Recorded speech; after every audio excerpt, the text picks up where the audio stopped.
With 17 days to go before Americans choose a new president, early in-person voting is now underway in 22 states, with even more offering mail-in ballots. More than 11 million votes have already been cast. Throughout American history, we have looked to our presidents to lead us. They all have faced challenges, with a handful making momentous decisions that defined what kind of democracy we would be.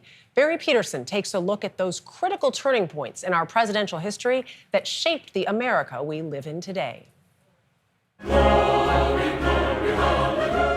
It is the never-forgotten anthem of the Civil War, but Abraham Lincoln thought his words would soon be forgotten, that government of the people, by the people, for the people, shall not perish from the earth.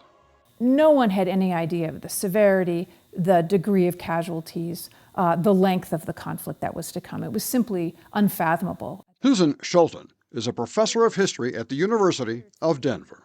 The South creates its own separate country, the Confederacy. Why didn't Lincoln just say, okay, we'll just go our separate ways? Lincoln is reared in a country where the founders are still very live, heroes, very immediate, and he thinks of himself as very much an American to the core. At this turning point, America's fate turns on one man's faith in one cause, the Union. Union is what makes the identity of an American possible. In other words, union is the precondition for freedom. And if without that, of course, he says, disunion, secession is anarchy.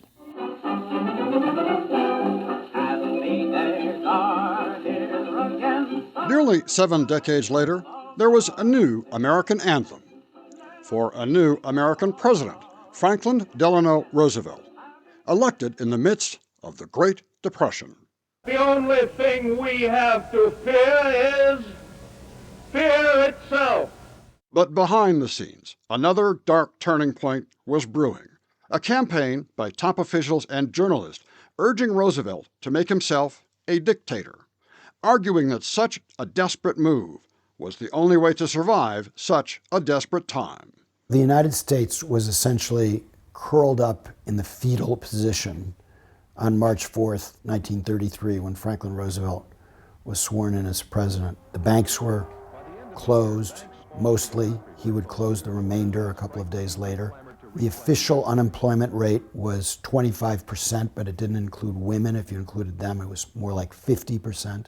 Jonathan Alter is a journalist and historian who has interviewed 9 of the last 10 American presidents. Why didn't he just give them what they wanted?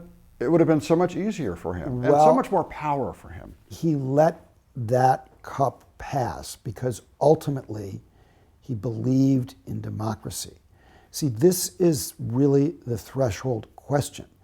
Do you believe in our system or not? Once again, America turned on the character of one man, making one decision. Ultimately, he chose to use his great powers of persuasion, the power of his character, the power of his leadership, instead of dictatorial power.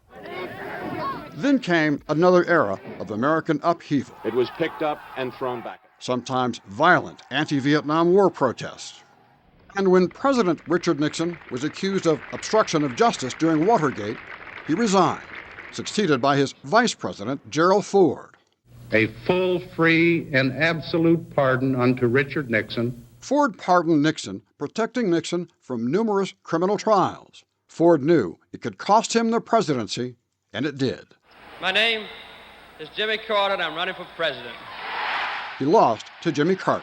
There had been such distrust over Watergate and Vietnam and assassinations. But Douglas Brinkley, professor of history at Rice University, says that their shared religious beliefs were exactly the healing America needed at exactly the moment America needed it. This was really, in its own way, a turning point in American history then. We were jaded, we didn't believe in our presidents, there were riots on the streets, and Ford, and then after him, Carter, somehow seemed able to heal that. How? I think both Gerald Ford and Jimmy Carter both had God in their life. Gerald Ford used to have prayer sessions on Capitol Hill. They are the kind of men we'd like to believe should be president if you're looking for the idea that character matters.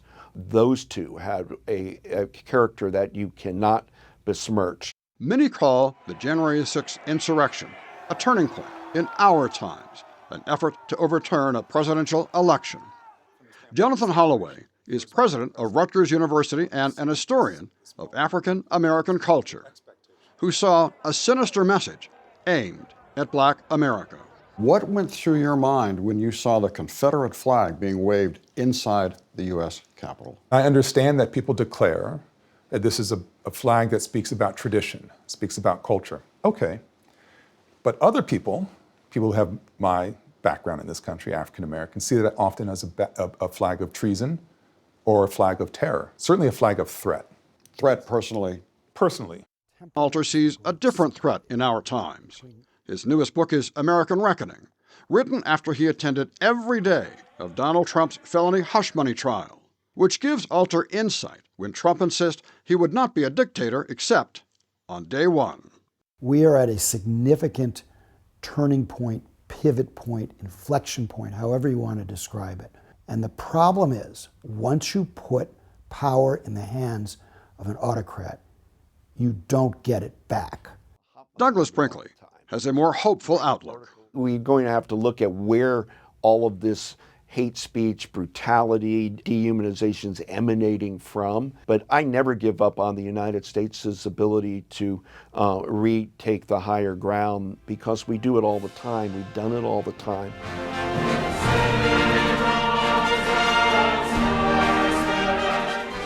Which is what the national anthem reminds us of, that the Founding Fathers believed America's fate can be trusted to we, the people. For CBS Saturday Morning, Barry Peterson, Denver.